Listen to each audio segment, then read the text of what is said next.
అమ్మ నాకు అన్నం పెట్టవా?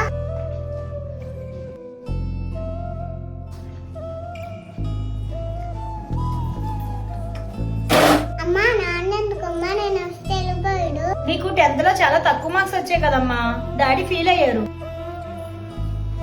డాడీ భోజనం చేసేటప్పుడు ఎందుకు వెళ్ళిపోయావు? నువ్వు మంచి మార్క్స్ తో పాస్ అవుతావు అనుకున్నానమ్మా. నిన్ను డాక్టర్ని చేద్దాం అనుకున్నాను. నిన్నే కొన్ని ప్రశ్నలు అడుగుతాను, నువ్వు ఫీల్ అవ్వకూడదు. అడిగమ్మా. నువ్వు ఆఫీస్ నుంచి వచ్చాక ఏ రోజైనా ఏం చదివావు అడిగావా?